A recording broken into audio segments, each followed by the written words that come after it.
Ladies and gentlemen, this is the main event.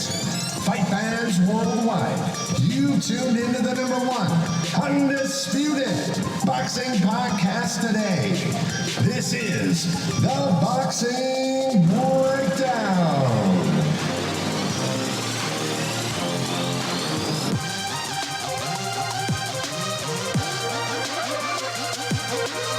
Now, your heavy-handed, hard-hitting host, Mark Roxey.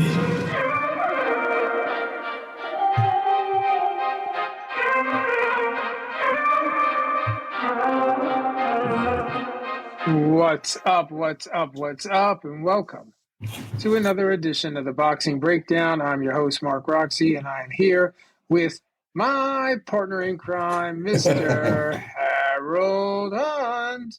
What's up, man? How you doing? I'm good, Good Harold. to see you again. Good to see you. How are you, brother?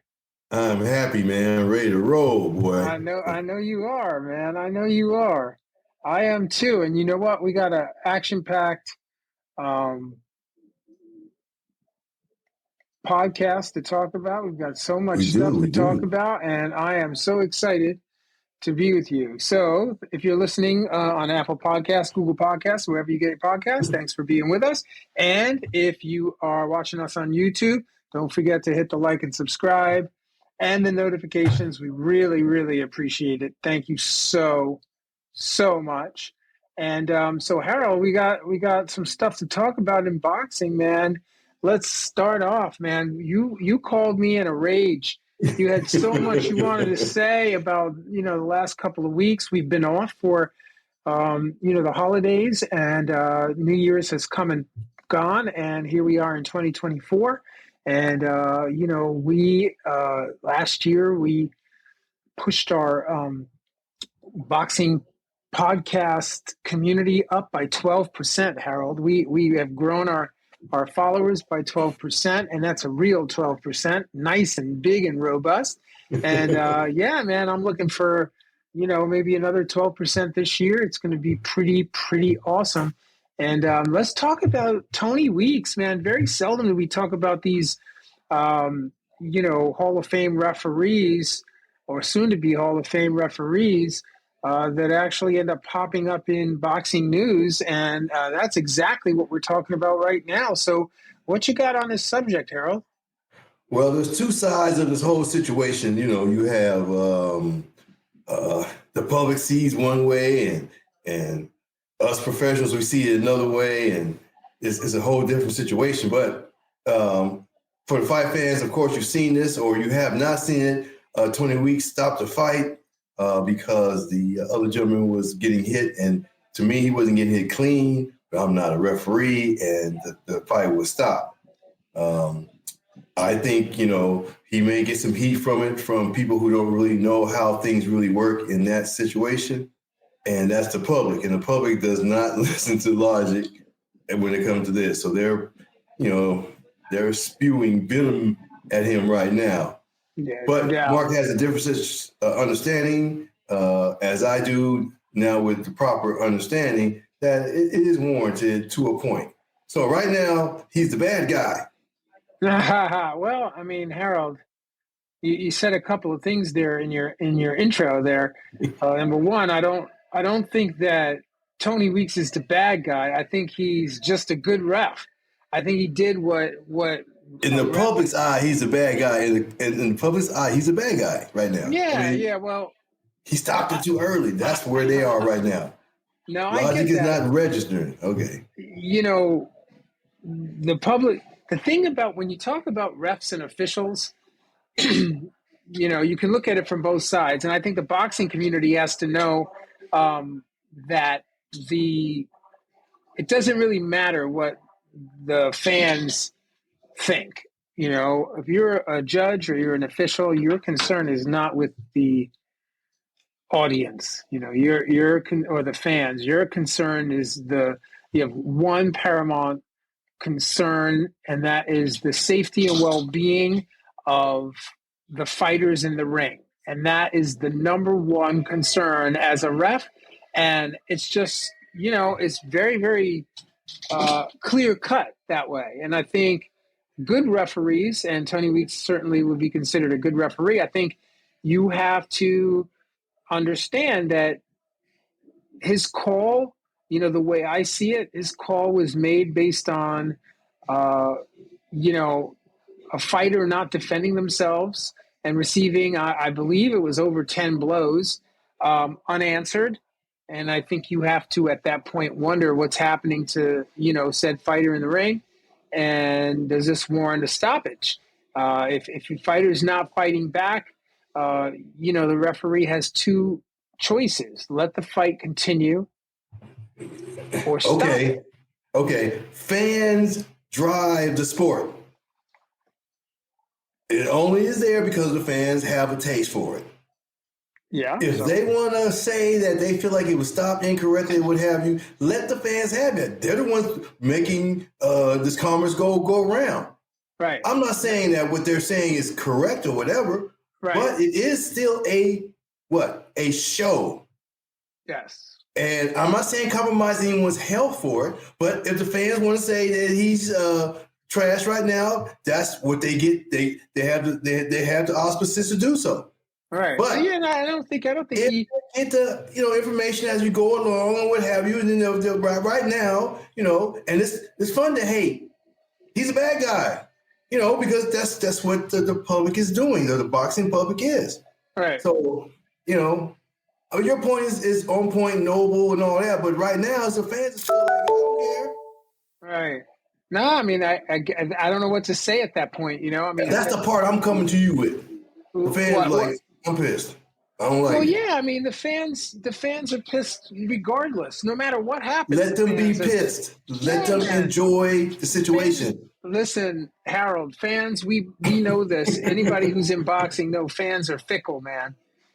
Fans That's are the fickle. beauty of it. That's the beauty of it. Yeah, but it's fun to be a fan. You're fanatical, right? Is that fanatical?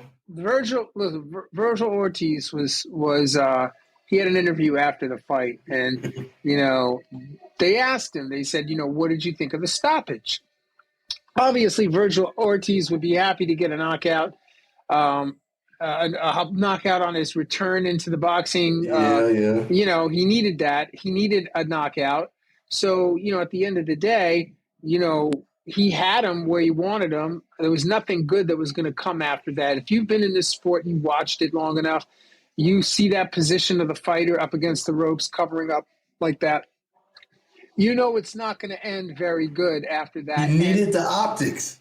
He needed that boy to drop like he needed the optics. Yeah, he did. So you can make an argument that for Virgil Ortiz, the premature stoppage, if you want to call it a premature stoppage, was actually, kind of didn't help Virgil Ortiz, but everybody that was in that arena and anybody that watched the fight understood that, or they should understand if they know boxing.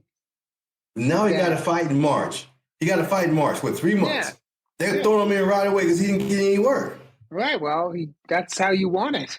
I mean, that's like a Tony, a James Toney situation, man. Back in the day, James Toney used to fight 2, 3, 4 times, 5 times a year. Now. But how did he look to you?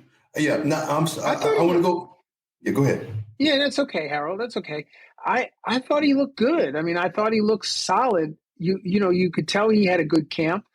I don't think he needed to really. It wasn't a fight that was going to lift him up to another level, or you're going to see him pull things out that you normally wouldn't see. It was a pretty basic fight, and he looked great in the fight. And so from that standpoint, again, I just wanted to really comment on the, for those of you that are listening in and the people that are tuning into the Boxing Breakdown that maybe are casual fans that don't follow boxing or not, fully abreast of the rule book, the fact is that, referees and judges and officials and supervisors and doctors are all trained with one thing in mind, and that is that the most important thing in that squared circle is the safety and health and the well-being of the fighters that are putting their lives on the line.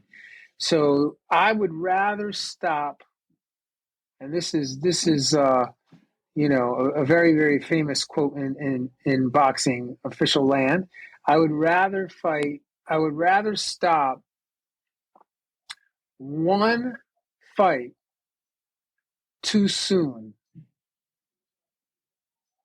than one fight too late. So, you could say whatever you want to say, but at the end of the day, it's for those fans that are listening in, just remember that for your entertainment, fighters are putting their lives on the line. Yes. They are sometimes not able to go home to their families the way that they came. And in some situations, they don't ever return. And, the damage and the again, one knockout can end your career. One knockout can take 5-6 fights out of you. You cannot fault a judge for stopping a fight too soon. You can fault a judge for stopping a fight too late. Okay? So that's just, I'd rather be in a position that, yell at me, say whatever you want. I stopped the fight too soon. Hey, I get it. But See, I saw what I saw. Yeah, you're championing that trainer side of utter defiance against the fans. But I think what you're saying is valid. It's an underlying thing that, we want to take care of. I've been on that side. I am on that side. I'm an inspector and a judge and whatever. And what do they call it?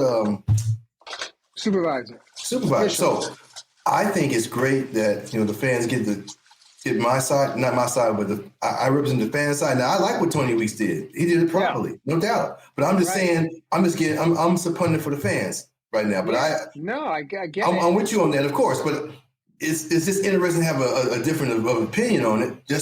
But this is a podcast that we educate. What's next? Yeah, no, absolutely, Harold. And you did a great job at presenting that side of the story and kind of, taking the fan side view. And that's really, really great, for the fans to hear both sides there. And, what do you think? You guys listening in, leave your comments in the bottom down there. And you certainly can respond to us on Facebook. You can join us there and on YouTube as well. We're going to talk a little bit about this guy, Barboso, man. Barboso at 40 gets the big KO. Harold, drop it. Tony Weeks, again, was in a situation with Barboso and Rolly, and it seemed that in that case, it was stopped prematurely, but it wasn't. And he was the referee for this one. Now, this went the other way for Barboso. As far as Barboso is concerned, visually he may look a little older or whatever, but his skill set is so on point. His opponent just stepped right into the power zone and was taken out. It was very easy for him to do so. He was setting it up the whole time. He hit him with a kind of a left hook earlier in that round that kind of moved him around a little bit. So he saw that he could land it. And then the very next chance he landed it, it was the one that started the downfall. So it was just a case of maturity, experience, and power that was on display, and it was well received. The justification, behind it was great.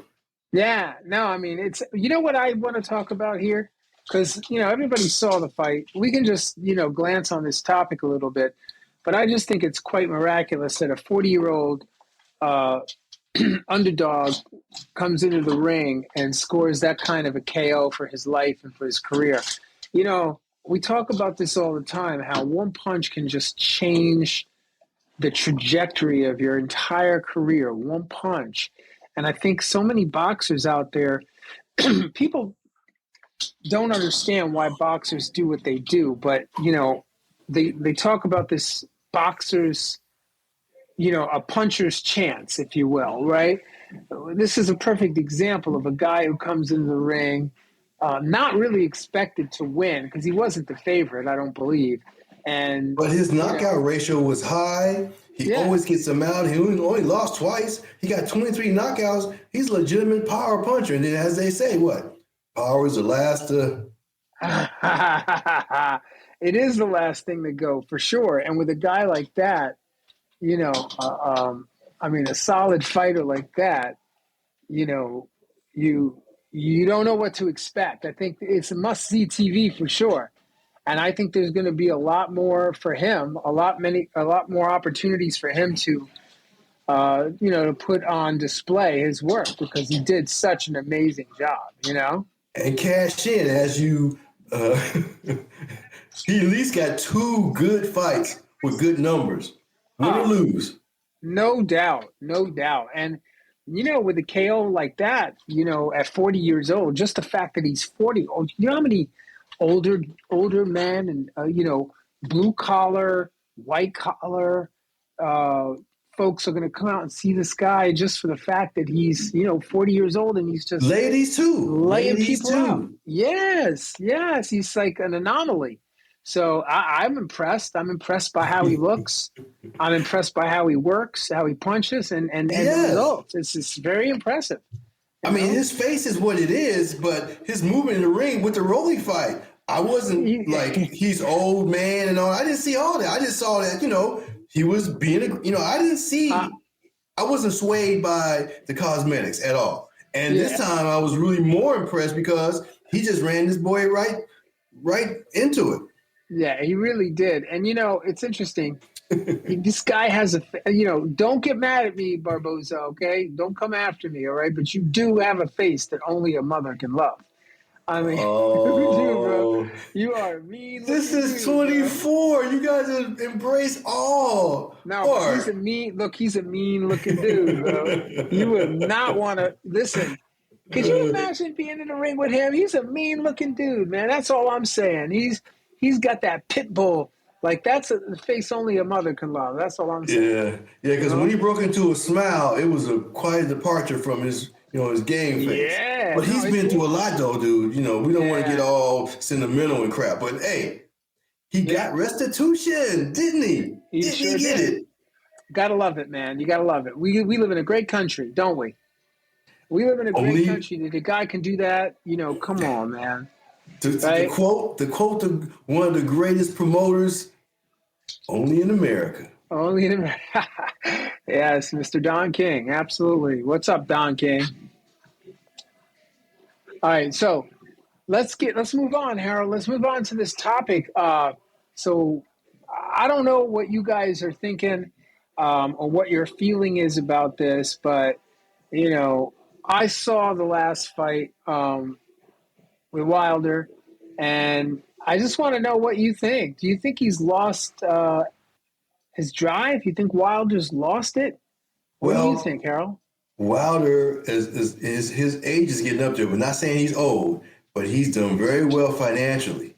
I mean, to the point where the motivation is really, really tough because he didn't come into boxing as a purist. He kind of fell into it out of necessity. Of course, he loves it without all his heart now, but he's easily to move on to something else because that wasn't, the end all to be all. His end all to be all was to play for the football team, the Alabama Crimson Tide. Right. I believe he was a tight end, and he was of note. So that was his thing, and it moved to something else. But his timing, to me, he kept looking to drop that right hand.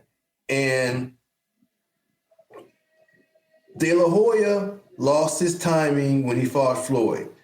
The timing was gone. And after that fight, De La Hoya never had any timing. I don't know if he won or lost a couple more fights. I don't know what happened after that, but his timing was off after that. He never regained that timing. And that's what I saw with Wilder. Yeah, man. I mean, I can't disagree with that at all.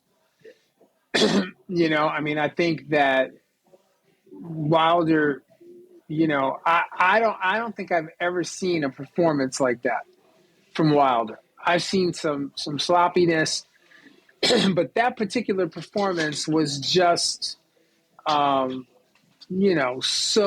such a bad display of boxing. And it, in the gyms, in a lot of the gyms, some of what I've been hearing at the gyms that I frequent are, people, fighters, saying things like, "Oh man, like I thought he threw the fight. I felt like he wasn't even in it. Like he didn't really even want to be there. What do you think, Mark?" And I was like, "Oh, I don't even know what to say. Like I don't even know what to say because, why do you even fight if you're gonna, if you're gonna be in there and you're not gonna, I don't know, man. I really don't." He went there to fight. He was looking forward to the Joshua fight. He enjoyed the travel. He enjoyed all of that. I mean, he didn't know the trigger wasn't going to be on point until he got in the ring himself because his training was good. His move was good. He had a fight already lined up with Joshua. I mean, he had it going on. He didn't have any issues, just that his body, for whatever reason, his timing was off. So I don't think he had any other clandestine type of attitude where, I don't want to be here and all that. I think he really came to knock that boy out and see if he could continue, the work. But this wasn't his night. Yeah. And he looked for it. Mark, how did he look for it? Tell everybody how he looked for it. How desperately he looked for that. What do you mean? Explain. When he was looking to drop that right hand, he just kept looking at it, and he just couldn't release it. I saw 6, 7 opportunities to drop that thing clean, and he just didn't pull the trigger. And it was frustrating to me how hard he was looking for it, and when it appeared, he couldn't. I don't. And the other fighter understood the situation and tried to stay out the way. He did a good job at that. Harold, we got our boy Indio from Indio's Boxing is tuning into the podcast because we're going to talk about. What did he say? We're going to talk about his son because his son Jonathan Rodriguez is we're going to be chopping that up next actually. So stay tuned and maybe we can get you on Indio. Let's do that now. Hear from you. Yeah, man. I'm trying to get him a link to see if he wants to jump on. But jump on now. I mean. That's the next great one, right, Mark? Didn't you work with him? That is the next great one. You got that right. Yeah. Okay. Well, until you get him in there, let's run down the Joshua thing. Okay, Joshua. So I was just gonna say that I don't. I got a whole story about that. Well, back to Wilder, man. Okay. I didn't see what you saw. I kind of saw Harold, a fighter that really didn't want to fight, and a guy who wasn't skilled, wasn't prepared. Like his punches looked like he had not trained at all. What do you at all? No, I felt like he looked like he hadn't trained at all. Harold, what do you think? Well, his physique was fine. I thought when he did fight, it was fine. I just thought that right hand trigger was just off. I didn't see anything else he hasn't done before. Yeah. Well, I mean, I just didn't see a right hand. He was slapping with it. Now, there was never a right hand that came straight out the chute. Like from here, straight out the chute. There was never a right hand that ever came out of the chute. So his punches were sloppy. They appeared like they weren't actually rotating. There was no mechanic to the punch. So as a trainer, when you see a fighter that's fighting like that, the trainer's out of shape. The fighter's out of shape. It's okay, but not when you're in a fight like that. And that's why I think that's why a lot of the guys in the gyms, were kind of saying what they were saying, because I just, I really don't think that. That he trained. So, well, of course, Wilder calls his own shots. So he calls all shots. Yeah. And any engagement from anybody in his entourage is tempered and by him. Well, and enough said. I want to talk about AJ. Okay, let's go. All right. The moment AJ knew that he didn't have to fight Wilder, he mentally went back to the AJ we love. Because to me, he always knew if he get there with Wilder and Wilder's doing what he did in the past, he's out of there. And that was always in trepidation in AJ's mind. However, with Wilder losing, he never has to get in the ring with Wilder, nor would the public request it, nor would it carry any water at no time. That thorn in his mental psyche has been removed. And you saw it in that fight. Yeah. He was a total different type dude, knowing he didn't have to go through Wilder at no time. Man, this dude's liable to be a heavyweight champion again. He liable to go beat Fury because he had this tick. He's not. He only person he had a tick with was Wilder. He didn't have a tick with Fury. He doesn't have a tick with none of them dudes. He doesn't even have a tick with Usyk. Right. And I am happy that mentally he is sound again, and it was clear evidence. Yeah, man, I can't deny that. I cannot deny anything you just said because it really, it's interesting to see where Joshua is going to go next, To the top, man.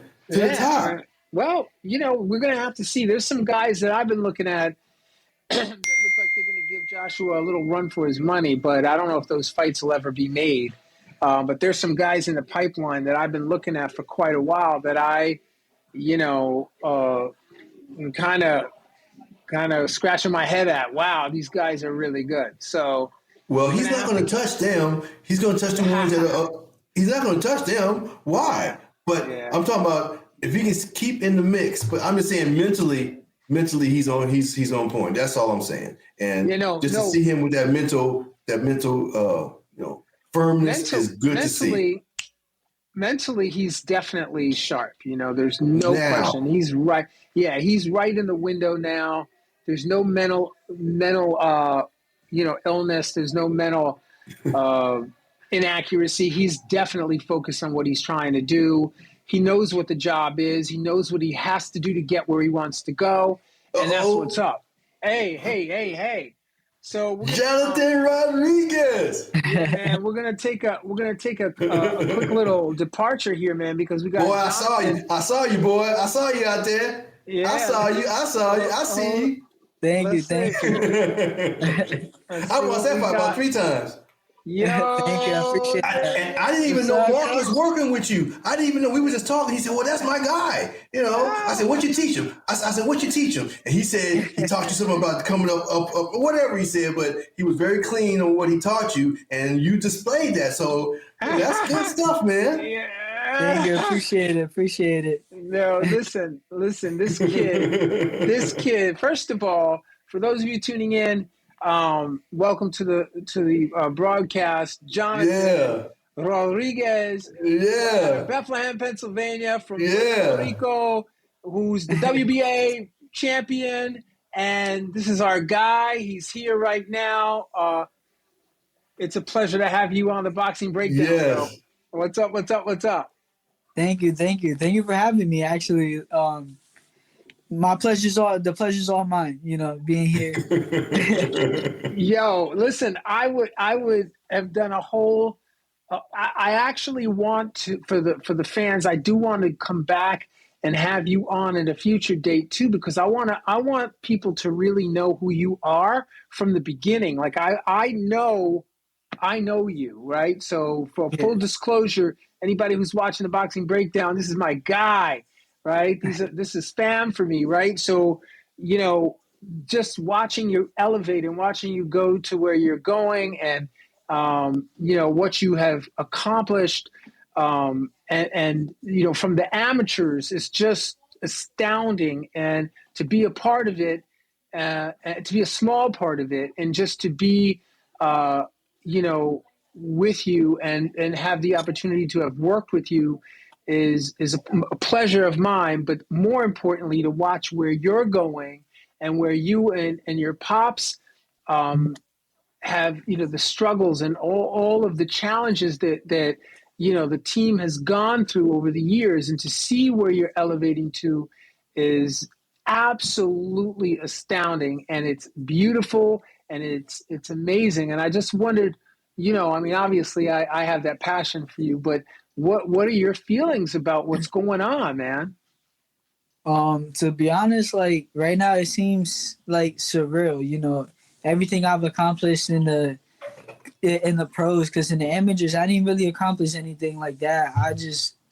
The only thing I got in the amateurs is state Golden Glove champion. That's about it. But yeah, in the pros, like everything I've accomplished, to winning the silver WBC bantamweight title, to becoming the number 4 in the world in the WBA, after beating Kal Yafai, to get the WBA Intercontinental Championship. Just, everything I didn't accomplish in only 5 years, because I just hit 5 years. And now I'm in a final world title eliminator, my first 12-rounder. I'm basically jumping from 6 rounds to 12 rounds, because I've only been 8 rounds once, and I've never been to 10 rounds. So it's just a lot, it's just a lot. It seems so surreal. Like, I'm just glad I'm doing everything I'm doing.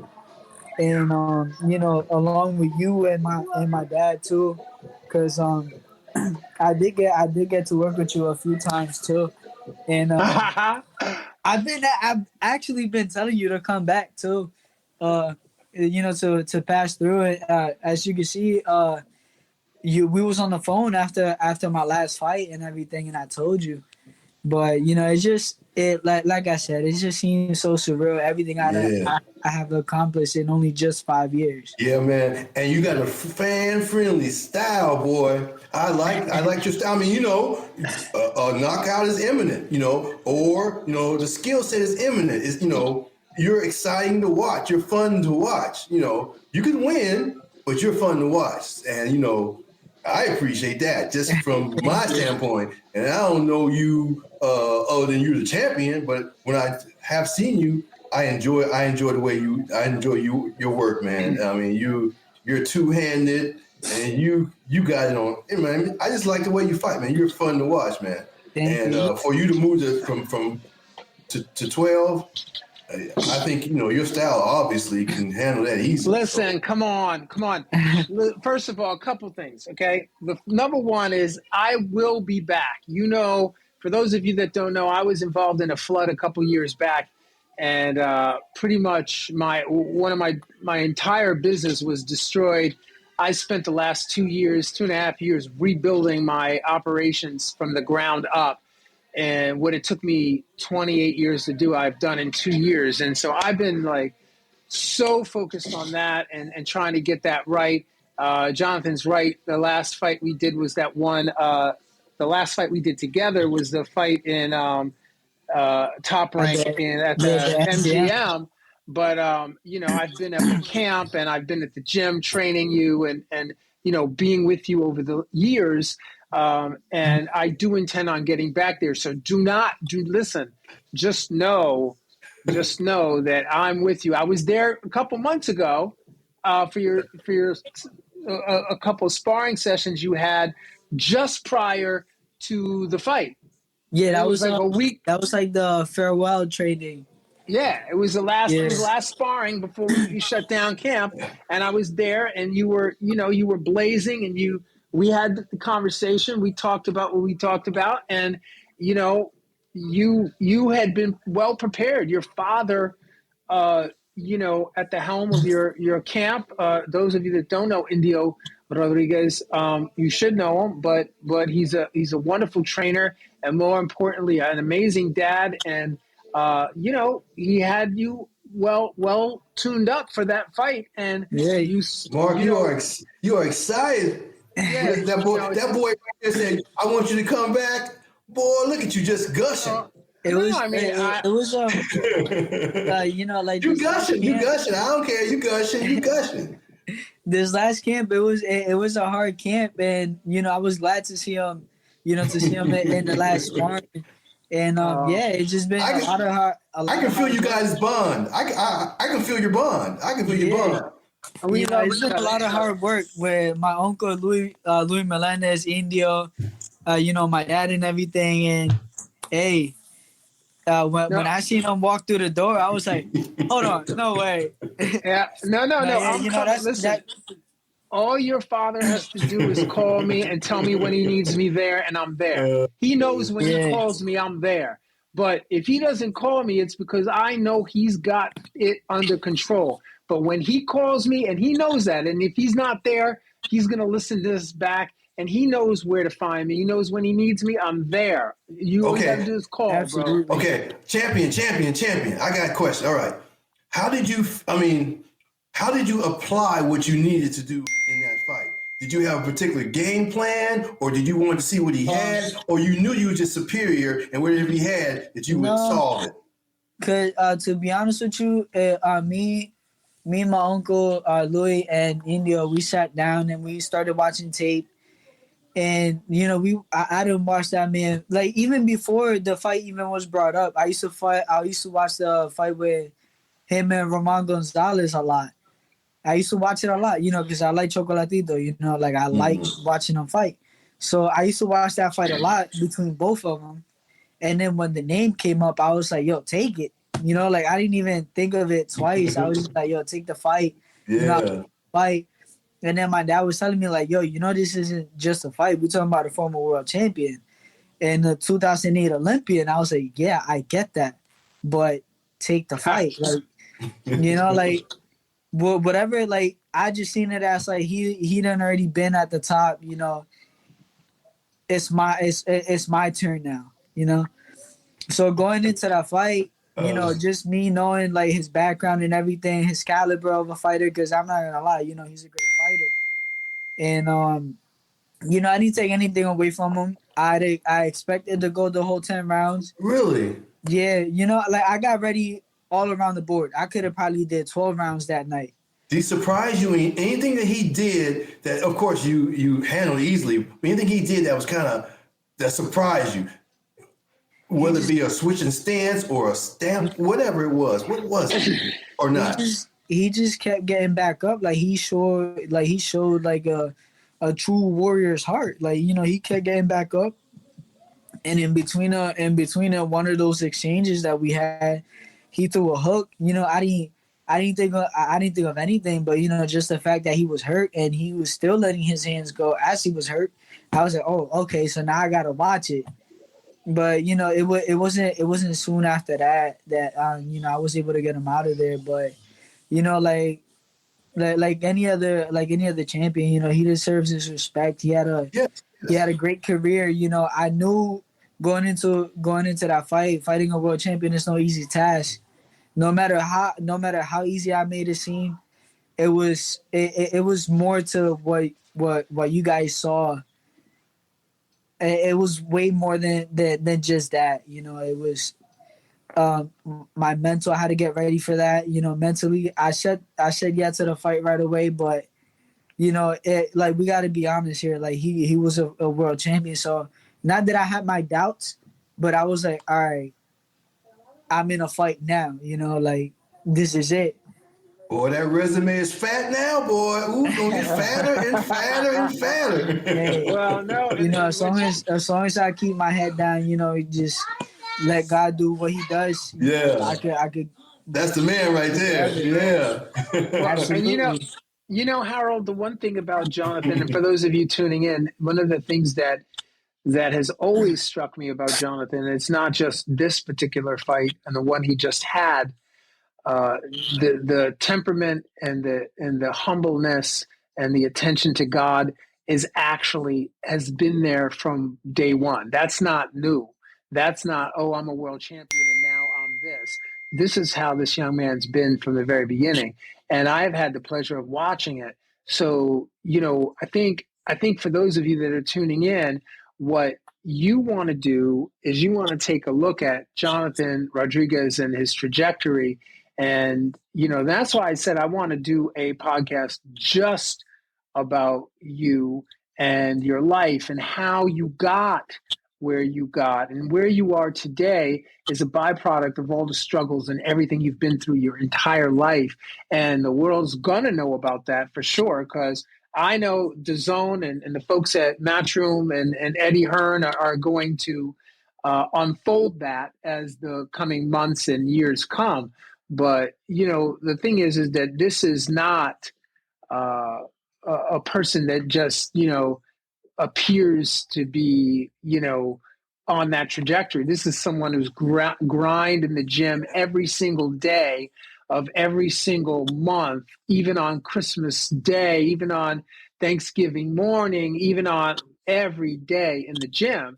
And that's what it takes, folks, if you want to be a world champion. And so let's just turn our attention really quickly here, Jonathan. Well, I want to say something fun, because you all serious about his training and his dedication. Dude, when you go, what car are you going to buy? Which one?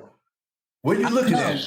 I'm really not looking like into that much, like whatever takes you from A to B. I want to invest my money. See, Mark likes that, but see, I know you didn't put up the internet and you said, I get Listen, I'm sorry to enjoy say you might be wrong on that one. I really haven't, just looked into like that, like even as far as jewelry and all that.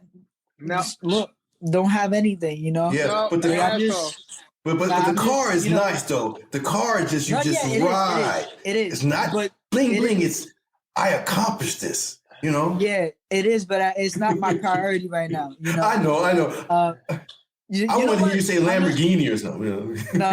I'm gonna tell you my priority right now. The people that helped me in the gym, right? Indio, my dad. Luis Melendez, right? Nelson Perez. Even Coach Mark, I got to throw him in there. And, as far as my mom and everything else, before I even start buying those luxury cars and the jewelry and all that type of stuff, I want to be able to retire them. They did so much for me. Now, it's not that I need to, but I want to do for them. That's look at that character. Look at that character, boy. You got that character, boy. Them Porsches and them Lamborghinis you don't see them right now. And I hear you. That's character. Listen. As long as I take care of mine, that's gonna come after. I just gotta, like I said, I just gotta stay grounded. And God, I always, everything I have, everything I've done is all because of God. I'm like I stay saying that no matter what it is. So, but God did say you can have a cattle on 1,000 hills, homeboy, and there's a Lamborghini up there for you somewhere. So it's all good. It is. That's why I'm not worried about it right now. So whatever He wants from me, He already has it. So I just, like I said, I just want to take care of mine first. All right. Nelson, my mom. Everybody, before I even start doing anything like that, because it's only right. It's only right. They did so much for me. If you read, like Mark can tell you, if you read my story, if you see where I come from, like it's crazy. Like I didn't even think I'd be where I'm at this soon. I never even pictured it, but God already had it written. Man, your next 2 fights will be very comfortable for you, I'm sure. On the financial end, because you are the champion, dog. I'm loving it. So here's the thing. Like, we have to talk about this. We have to talk about this upcoming fight between Jonathan Rodriguez and Antonio Vargas, which is in the chute, ready to go. Oh, yeah. That fight is happening in Orlando, Florida on February, what's the date? 24th. Where? At the crib? February? Yeah. Yes. February yeah, I'll be there for that. Yeah. Nice. And it's going to be an amazing fight. And so, Jonathan, what are you, if anything, that you can share with us on the program, which might be minimal? Yes. Are you doing to prepare for this Antonio Vargas? Like you said, it's gonna be minimal. I'm not gonna say it too much, but which you should already know by now. So so I already know. It's just basically me and my my training mate, Tanya Teasley, like he's pushing me to levels to I never thought, I could get to, as far as like training, running, and all that type of stuff. We done been implementing a lot more, like a lot more strength and conditioning. We've been up in the run. Like today, I just did 4 miles in like 26 minutes. Wow. And just like doing, like changing little things here and there, not changing much, because what I've been doing, it's been working, but not changing, but just adding more. Yes. And not only does it help me, just Tanjay training right next to me, pushing me to my limits, it only helps him too, because he sees how hard I'm working. So he's gonna try to work even harder. So it just pushes both of us to our limits. And just as long as we keep doing that, sky's the limit. Have you any he's talent every time. Have you any injuries? Did you come out of that pretty clean there? My last fight? Yeah. Any injuries, hand, anything like that? Nah, I hate to say it, but I only got hit like once. I just don't like saying it because it makes me feel like I'm bragging. I'm not bragging. No. You know what? That's why you get trained the way you're trained, because for those of you tuning in, man, boxing, those of you that are boxers, this. The art of boxing is to hit and not get hit. Not be hit. So when you come out with a score, when you come out with a 99% ratio of not being hit, that's pretty good. You can't, it's not going to get much better than that. And for Jonathan, that's remarkable to be in it with a former world champion, and for that to have occurred. And the other thing I wanted to say is that this kid, Tonjay Teasley, that Jonathan is talking about, is another one that you guys really need to pay attention to, because he's another one coming up the ranks that's also going to achieve a very, very high level in the sport, if not world champion. And so I'm excited for what you guys are doing, and I'm excited for the team, and I'm looking forward to getting up to the gym. I am going to come up to the gym, especially since you just invited me, even though I'll wait for Poppy to call me. You tell he told you don't even got to call. You could just show up. I know. I got to just show up. That's what I got to do. So I'm going to just show up. I'm going to be up there, and I'm going to come and see you and, throw my 2 cents into the camp. And, I'm excited for the fight. I'm so proud of you. And this is more than just an interview. This is like, if you do not know Jonathan Rodriguez, you need to know who he is, and you need to get, that fight that's coming up with Antonio Vargas and Jonathan Rodriguez. That is going to be an amazing fight. You do not want to miss it. February 24th at the Royal Caribbean, or whatever, it's Royal Caribbean in Orlando, Florida. It's on the zone. It's going to be a great matchup. Yes. I think it's on the Berlanga undercard, right? It is. Yeah. And it's supposed to be like the co-main event of that. Yeah. So great. Man, this is an honor for me, homeboy. Thank you so much. No, it's an honor for me to be here. And not only is it just like a title eliminator, it's a final title eliminator. So the winner of this fight is gonna go over to Japan to fight for the world title against Takuma Inoue. You heard? I heard. You heard? I heard. That's what's happening. Yeah. Amazing, man. Absolutely amazing. Ooh. So exciting. Sky's the limit. Sky's the limit. Yep. Sky's the limit. So, Jonathan, thank you so much for being on the broadcast today. And we're going to have you on again, and you're going to see me in camp, and tell the family I said I love them. Tell everybody in the gym I said hello, and I will see you guys very soon. Absolutely. Thank you for having me here. All right, Jonathan. You're so welcome, Jonathan. God bless. Nice to meet you, too. Yes, right. Harold Hunt. That's me. That's right. Okay. See you when I see you in Tampa. I'll be there. All right. I mean, yeah, that's where I'll be. The Royal Caribbean, right? It's in Orlando. In Yeah. Orlando. Orlando. My bad. Yeah. All right. All Bye, right, see ya. Jonathan. Peace. All Bye. right. Bye. Yeah. That was good, Mark, man. You brought on a bro. champion, dog. Just slid him up all in here. He's looking good, feeling good. Amazing talent, a great young man, and his father is one of my dear friends, and with like family, and they're just outstanding people, and nothing but success, and I just wish the world for them, Okay, you going to move on right quick, or you want to? Yeah, man. All right. Well, We're at Big Baby, man. What's Big up with Baby. Big Baby? Yeah. Okay. As we all know, Big Baby Miller, fought in with Wilder and those guys overseas at that card there. It was a great card. He didn't win, but he fought very well. He really carried the press conferences.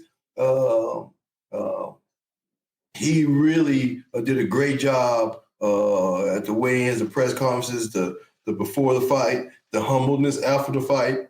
Yeah. He was very noble in his entire endeavor there, even in a loss, no doubt about it. So, you know, I commend him for that. However, something occurred where he was arrested and for a carjacking at a car dealership. But, you know, we don't know exactly what happened, however, but that has happened to him. And I hope he rebounds from that and continues to fight, because his skills weren't that eroded. And he always is a good mouthpiece and representative for boxing, especially after what he's gone through with, you know, his situation with, you know, performance substances. Right. So I thought he was on a great plane going forward, even though he had the loss. He garnered a measure of respect. He didn't look bad. He's got tired. And I'm just really surprised this kind of thing, you know, rears his head. I hope he gets it behind him quickly. Yeah, me too. I mean, that's unfortunate. I hope he does as well, man. And what's this business with Bernard Hopkins, man? Did you hear about, you know? Well, you know, Bill is always pretty vocal, and, you know, Bernard is still a fighter, you know, of some note. So it's just kind of just man type of stuff. You know, Bernard said, okay, well, you know, having the back and forth, come with me to the bathroom, you know, as in there's going to be some type of whatever. And Bill Haney was following him to the bathroom. And then when Bernard saw that he was following him, then Bernard stopped the movement toward the bathroom, and some type of physical altercation or push or something happened. And then that's where it was left. So I think it's brilliant on Bernard's part to start this type of back and forth early. I think it's great. Yeah. Now, whether or not he did it purposely or not, I don't know. But even if it's by chance, it's brilliant, because that is just really hyping the situation. Because I've always looked at Bill as a wonderful father and trainer, and always had his head on. Sure, but he came from the record business, and I was in the record business, and I know what he's thinking about. I mean, he worked with a major label. I did too. So we know what the mandate that they use to promote. And he has subtly used this type of thing with his work with his son, and I see it. And I was recognizing it as a record company record company promotion, and that's what he does. So he's in it, and if Bernard is really using his mind to promote the fight too, I think both pieces are brilliant. There's a lot of content out there. There's a lot of different angles of the situation. There's a lot of speculation out there. It's just well done.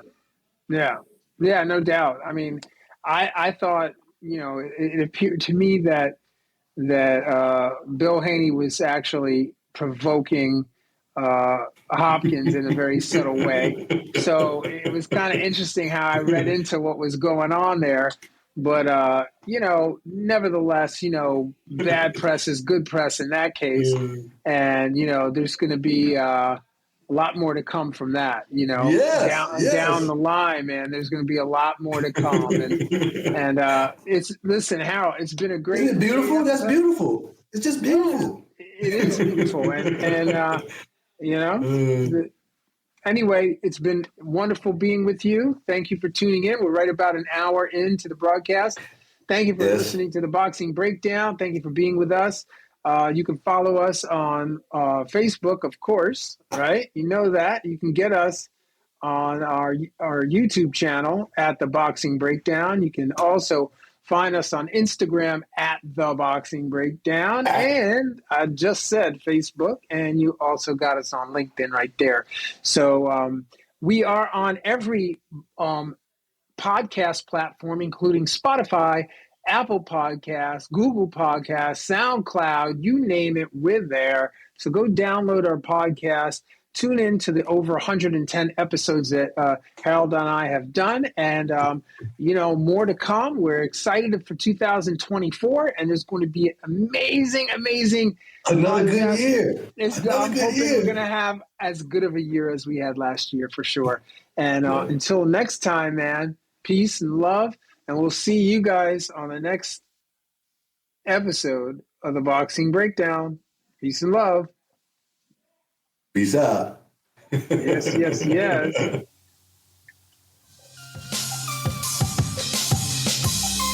Fight fans, join host Mark Roxey and special guests as they break down all aspects of the boxing world, including news, business, management, training, promotions, fan reactions, upcoming events, matchups, future boxing stars, title fights, state of the boxing world, and all the stuff you don't see when you watch boxing.